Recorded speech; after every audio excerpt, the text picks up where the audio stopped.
Hello everyone, welcome to my video. I am Ashna Parveen, currently first year MBBS student at IGMC Nagpur. कैसे हैं आप सब?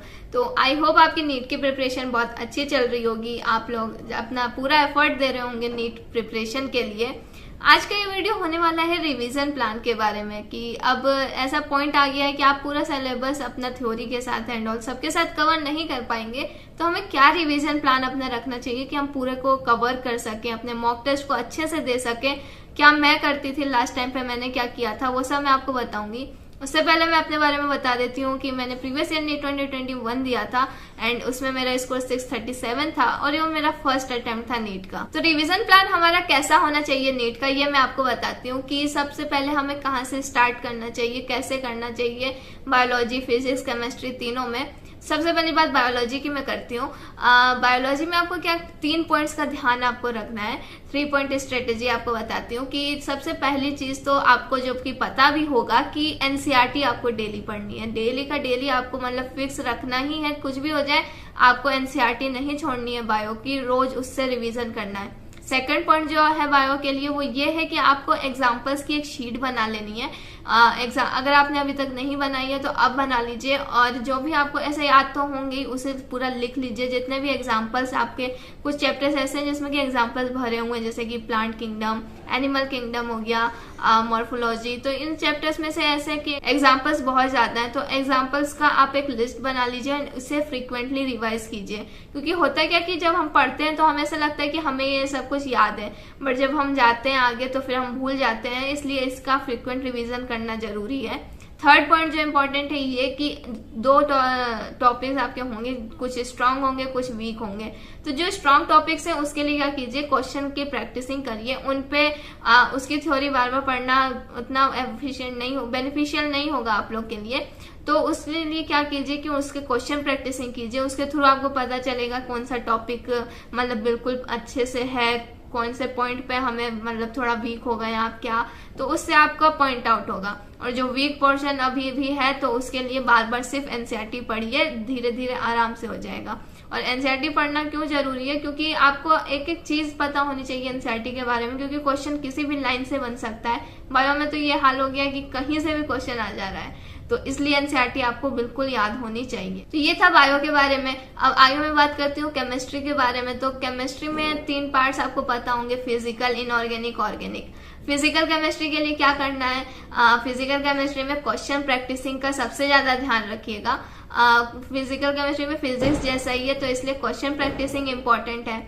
उसके बाद फॉर्मूलाज बहुत इंपॉर्टेंट है। इसमें भी क्या कीजिएगा, जैसे कि आपको मैंने बताया एग्जाम्पल्स का वो, तो उसमें भी फॉर्मूलाज का अपना एक वो बना लीजिएगा एंड फॉर्मूलाज को फ्रिक्वेंटली रिवाइज कीजिएगा, क्योंकि उसमें भी फॉर्मूलाज बहुत ज्यादा आते हैं। कुछ चैप्टर्स में तो बहुत ज्यादा, जैसे कि आयनिक इक्विलिब्रियम, थर्मोडायनेमिक्स, इन सब में क्या फॉर्मूलाज आपके आएंगे ज्यादा, तो उस सबको याद करने के लिए अपना फॉर्मूला शीट बनाइए। उसके बाद इनऑर्गेनिक में क्या करना है हमें, तो इनऑर्गेनिक में सिर्फ एनसीईआरटी पे फोकस कीजिए, सबसे ज्यादा इंपॉर्टेंट। जैसे कि आप मैंने बायो के बारे में बताया एनसीईआरटी का, तो वैसे ही inorganic chemistry same to same है। और इनऑर्गेनिक में भी सिर्फ एनसीईआरटी से ही क्वेश्चन आते हैं, तो इसलिए उसकी भी एनसीईआरटी को फ्रिक्वेंटली रिवाइज करिए, सबसे ज्यादा इंपॉर्टेंट पॉइंट है इनऑर्गेनिक में। और अब हो सके तो ज्यादा से ज्यादा ब्लॉक्स जो हैं उसे एनसीईआरटी से रिवाइज कीजिए आप, क्योंकि और ब्लॉक्स में प्रॉपर्टीज उनके, ये सब चीजों को रिवाइज कीजिए, उसे रिटेन करने की कोशिश कीजिए। ऑर्गेनिक केमिस्ट्री में क्या करना है वो मैं बताती हूँ।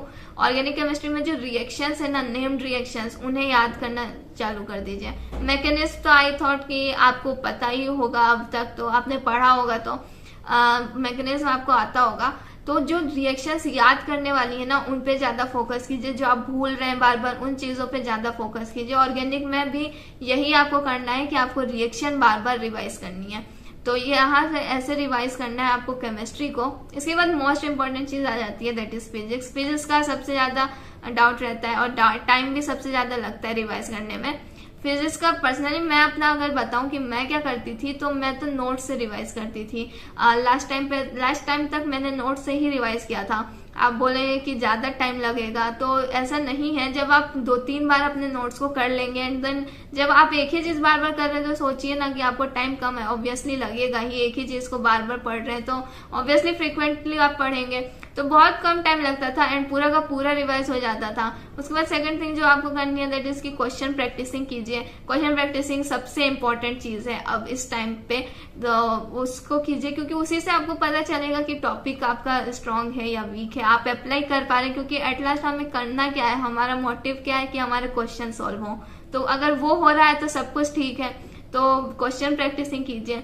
एक और इम्पोर्टेंट चीज मैं फिजिक्स के बारे में अब आपको बता देती हूँ कि फिजिक्स की एनसीईआरटी अगर आपने अभी तक नहीं भी पढ़ी है, अगर पढ़ी है तो बहुत अच्छी बात है। अगर आपने नहीं भी पढ़ी है तो एक चीज का ध्यान रखिएगा कि फिजिक्स की एनसीईआरटी के में आप जो समरी पीछे दे रखी होती है चैप्टर्स के एंड जो सॉल्व एग्जांपल्स होते हैं चैप्टर्स के, उसे सॉल्व कर लीजिए क्योंकि वो ऐसा 2 पॉइंट्स है कि जहां से आप पूरे चैप्टर को रिव्यू कर पाएंगे। तो ये चीज का ध्यान रखिएगा फिजिक्स एनसीईआरटी में, ऐसे आप रिवाइज कर सकते हैं अपने एनसीईआरटी को फिजिक्स के। एंड फिजिक्स में भी बहुत सारा फॉर्मूलाज होते हैं तो उन सबको भी आपको रिटेन करना पड़ेगा। जब आप, जैसे कि मैंने आपको बताया कि नोट से अगर रिवाइज करेंगे तो उसमें तो आप बार बार फॉर्मूलाज को भी देखेंगे, तो वहीं पे आपका वो रिवाइज हो जाएगा। तो इसलिए फॉर्मूलाज तो वो नोट्स में ही आ जाता है कि वो वहां से रिवीजन हो जाएगा उसका। तो ये था पॉइंट फिजिक्स के बारे में कि उसे कैसे रिवाइज करना चाहिए। थोड़ा मैं जो अपना करती थी मैंने आपको बता दिया कि मैं नोट से करती थी। आप चाहे तो डायरेक्ट सिर्फ क्वेश्चन प्रैक्टिसिंग से और फॉर्मूलाज से भी कर सकते हैं, बट नोट से करेंगे तो ज्यादा एफिशिएंट होगा क्योंकि वो करने की आदत अपनी डालिए कि ज्यादा से ज्यादा आप रिवाइज, अगर आपसे नहीं हो रहा है तो फॉर्मूलाज और क्वेश्चन प्रैक्टिसिंग तो करिए ही करिए। और एनसीईआरटी का पॉइंट मैंने आपको बता ही दिया कि कम से कम आपको क्या करना चाहिए एनसीईआरटी में अगर आपने अभी तक नहीं भी पढ़ा है तो ये था रिवीजन प्लान के बारे में कि हमें तीनों सब्जेक्ट्स को कैसे रिवाइज करना चाहिए, कैसे हम रिवाइज कर सकते हैं इसको अब जितना टाइम है हमारे पास उतने में।